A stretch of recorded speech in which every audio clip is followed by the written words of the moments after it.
update perkembangan hasil pengembangan kasus penusukan yang terjadi di Jalan Mukodar, Ciborong, Kabupaten Cimahi Selatan.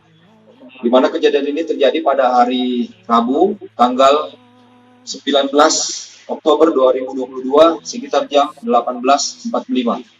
Adapun modus kejadiannya diduga berdasarkan bukti permulaan yang cukup, tersangka diduga keras melakukan tindak pidana pembunuhan berencana dan atau pembunuhan disertai dengan delik pencurian dengan kekerasan yang akhirnya mengakibatkan matinya atau meninggalnya korban.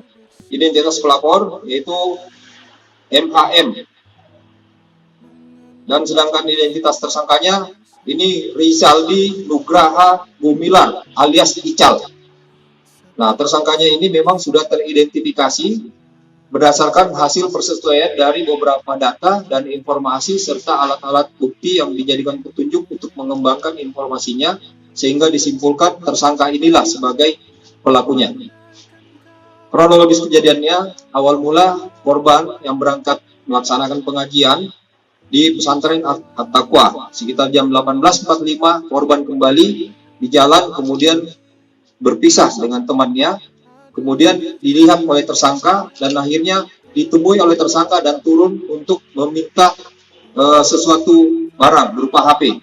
Namun HP tidak ada, ditusuk langsung oleh pelaku. Kemudian pelaku melarikan diri, korban kemudian berteriak meminta tolong pada mamanya dan akhirnya ditolong oleh 2 orang. Kemudian dibawa ke rumah sakit dan menghubungi keluarga korban untuk menuju ke rumah sakit. Adapun barang bukti yang kita sita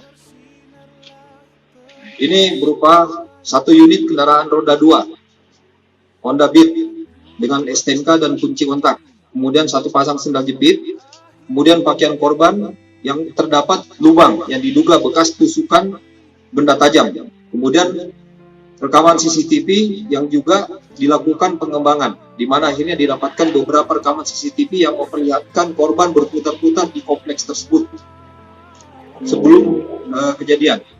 Kemudian hasil visum interrogatornya dari rumah sakit.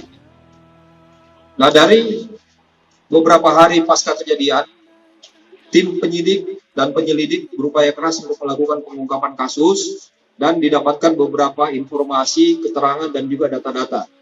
Dari pengembangan tersebut didapatkan petunjuk untuk menentukan siapa pelakunya. Akhirnya mengarah kepada tersangka dan akhirnya didapatkanlah nama saudara Rizaldi ini sebagai tersangkanya.